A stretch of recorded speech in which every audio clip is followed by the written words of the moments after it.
Florida, summer of 1997. The air in Daytona Beach was thick with salt, so hot that sweat never seemed to dry, and the sea rumbled softly in the distance, like a steady, whispered warning. House number 1122, tucked between palms and dunes, looked as peaceful as a postcard. Sun-bleached white porch, faded blue window frames, ceiling fan humming lazily. People said it always welcomed drifters, young lovers, small families, anyone looking for a quiet corner to escape the scorching sun. That day, a young married couple from Virginia checked in. Paid cash, no phone number, no small talk. Just smiles, hands clasping the keys, rushing through the doorway and closing it firmly behind them. 3 days later, the cleaning girl arrived. The door was locked, the keys still in the box.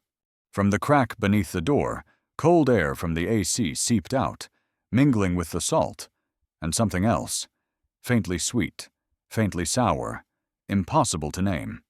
She knocked a few times. No answer. And from that moment on, the house became a question without an answer, keeping inside it something no one dared to uncover for the next 27 years. House 1122 had stood almost unchanged for nearly 3 decades, as if nothing had ever happened. The sun-bleached white paint, the chipped porch rail, the faint roar of the sea in the distance, all still there. Tenants came and went, few noticing the little details: a faint scratch on the stair riser, a loose tile in the bathroom floor, and that subtle heaviness in the air, a musty, stale smell, as though the house had been holding someone's breath all these years. In April 2024, the house changed hands. Julia Carmichael, a woman from Durham, North Carolina, bought it at a foreclosure auction. She was looking for a fresh start after a bitter divorce. To her, it was just an old beach house in need of fixing up, nothing more. On her very first night there, as she cleaned the bathroom, Julia heard an odd creak underfoot. Looking down, she noticed one floor tile slightly raised, uneven compared to the others. She crouched and pressed it. It wobbled, like it had never been properly fixed in place. The next morning, she slipped a knife under the edge and pried it up. It popped free more easily than she expected. Beneath it was a dark gap. Julia leaned closer, shining a flashlight. A narrow crawl space, deep, dusty, hidden behind the wall. The smell rising out was damp, wooden, and faintly sour, making her hold her breath. She scanned the space. There wasn't much to see, just some splintered wood, thick dust, and a broken silver necklace caught at the edge of the gap. Julia picked it up. Tiny initials engraved on the pendant, LW. She didn't know what they meant. But when she mentioned her discovery to a neighbor, the way they reacted chilled her. They exchanged glances, avoided her eyes, and changed the subject. That night, Julia went online and typed, Daytona Beach, 1997, LW. In seconds, the headlines appeared. Couple vanishes from beach rental. No trace found. Still missing. Adam and Laura Whitmore, Virginia newlyweds. Julia stared at the photo. A young couple holding hands on the steps of this very house, number 1122. Laura wore a white sundress, dark hair loose on her shoulders and around her neck. A silver necklace with LW engraved. Julia's hands trembled as she typed one more phrase. Case solved? No, the case was still open. And the house she had just bought was still keeping a secret no one dared to uncover. Julia didn't sleep that night. The glow of her laptop screen flickered in the living room. Headline after headline burned into her mind. Couple vanishes. Still missing. Whitmore honeymoon mystery.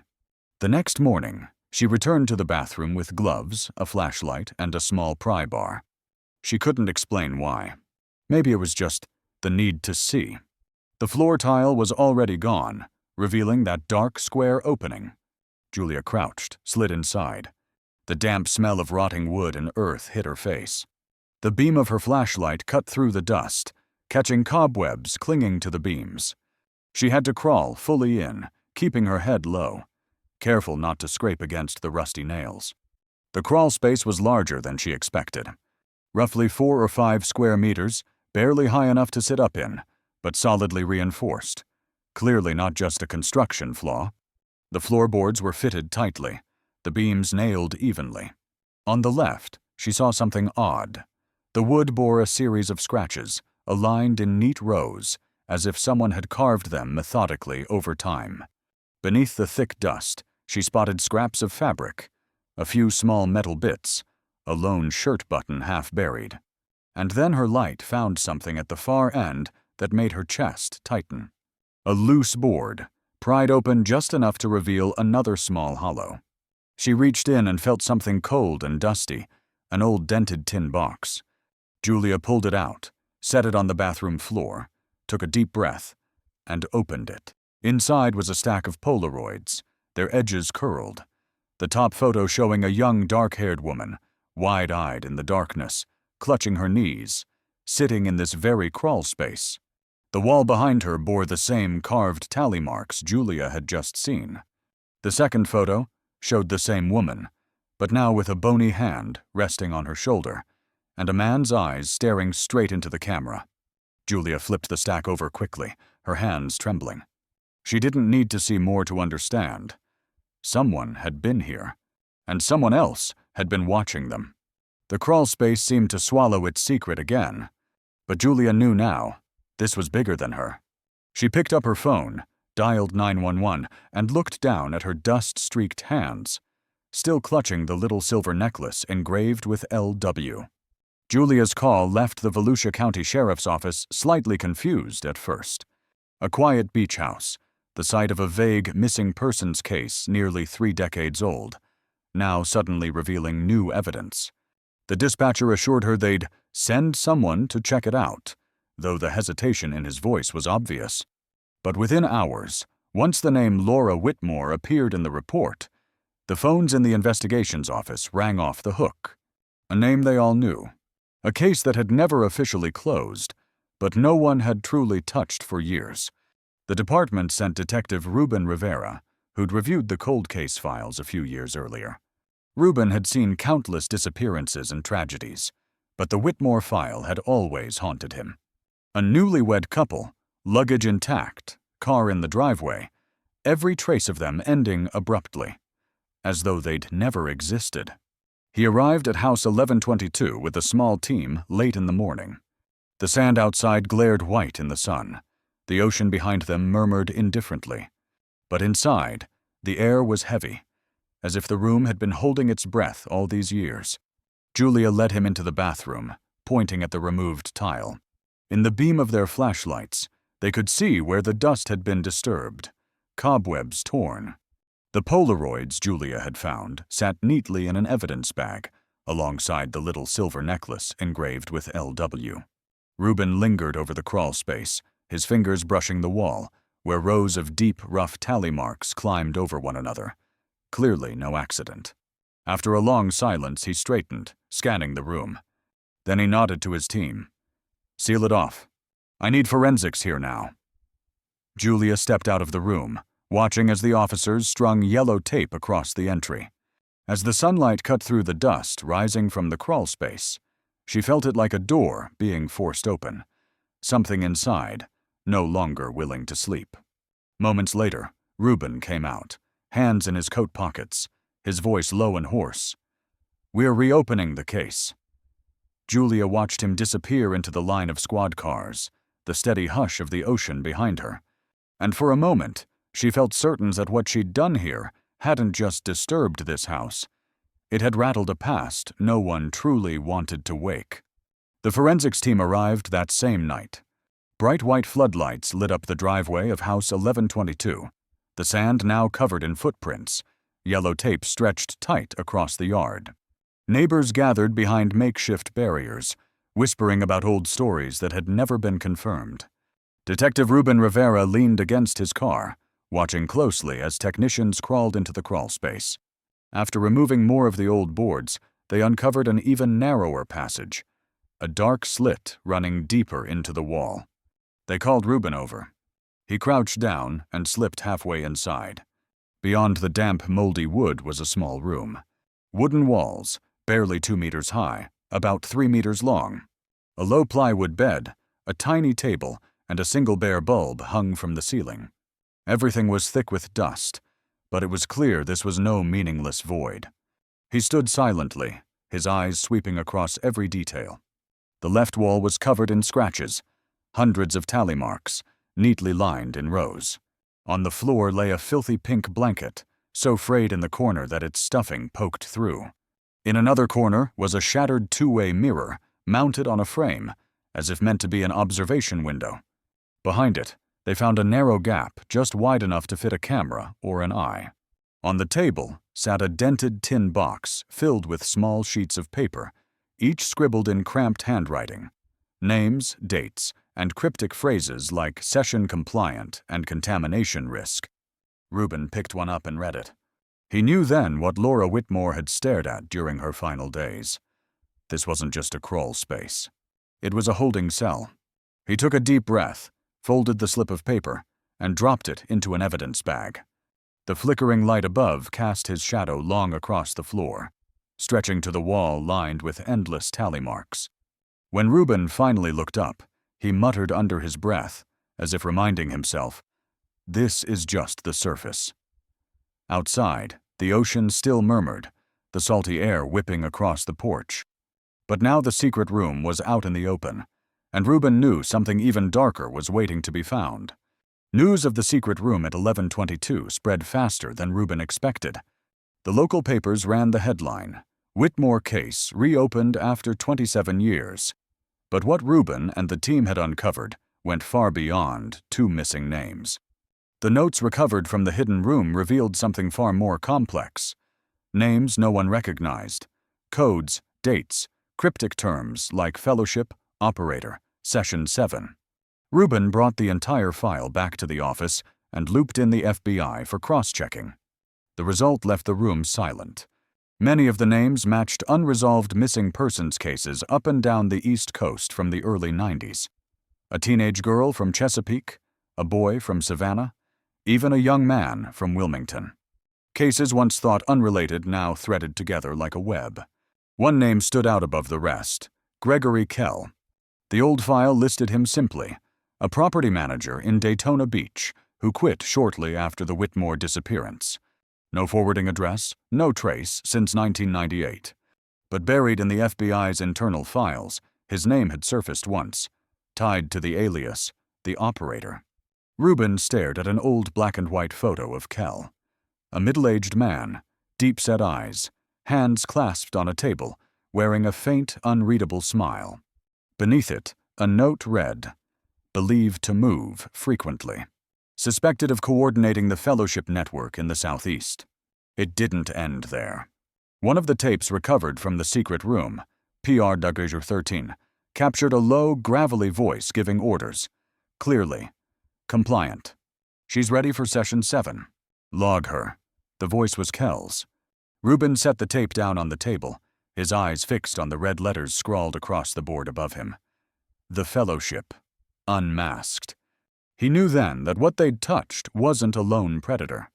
It was a network, silent, persistent, buried in the walls of nameless houses like 1122, hiding its secrets in plain sight, right in the heart of quiet little towns. He sat still, the Polaroids spread across his desk, wide, fearful eyes staring back, tally marks carved into wood, scraps of torn blankets. Reuben clenched his hand into a fist. If Kell and the Fellowship were still out there, he'd dig to the very end. Outside his office window, the Daytona surf murmured like a quiet warning. And in the dark, Reuben whispered to himself, "Keep hunting." The following weeks felt like a whirlwind for Reuben and his team.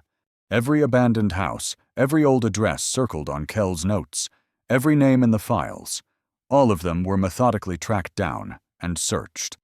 They found more than Reuben had expected. In a garage in Savannah, they uncovered more VHS tapes, documenting sessions Kell had overseen. At a derelict farm outside Wilmington, they discovered rooms eerily similar to 1122, walls covered in tally marks, deep gouges from fingernails still visible in the wood. But the one thing Reuben was truly hunting, the person behind it all, remained invisible. In Kell's notes, the figure was always referred to by one nickname, the Overseer. No real name, no photo, only cryptic handwritten orders signed simply OS. Transfer subject for OS approval. Awaiting instructions from OS. Session 7 per OS protocol. The deeper Reuben read, the more he felt he was only skirting the edge of a maze this figure had designed. Kell might have been ruthless, but he was just a cog in the machine. The true keyholder remained in the shadows. One night, a plain envelope appeared on Reuben's desk. No postage mark. Inside was a single Polaroid, Reuben himself standing outside 11-22 the night they broke the seal on the secret room. Shot from a distance, grainy, as though someone had been watching him all along. On the back of the photo, written in a steady hand, "Still watching, Overseer." Reuben sat motionless for a long time, gripping the photo, eyes fixed on the dark window where the Daytona surf murmured beyond. He understood then the hunt wasn't over, and the Overseer was still out there, watching, waiting. Reuben began to change his habits. He arrived earlier, stayed later, avoided taking the same route twice. He'd stop midway on his drive, stare at his rearview mirror for long moments, feeling as though that invisible gaze was always there, watching his every move. The investigation spread into neighboring states. New pins added to the office map almost daily. New names surfaced, new victims, all hinting at a network much larger than Reuben had ever imagined. During a raid in Jacksonville, the task force apprehended a man who called himself only the Gatekeeper. He refused to give his real name, but in his disjointed ramblings he spoke of pilot houses and trial versions. To him, the room at 1122 was just one of many training grounds. One of the first squares on the board. The pieces began to fall into place, slowly, but more clearly.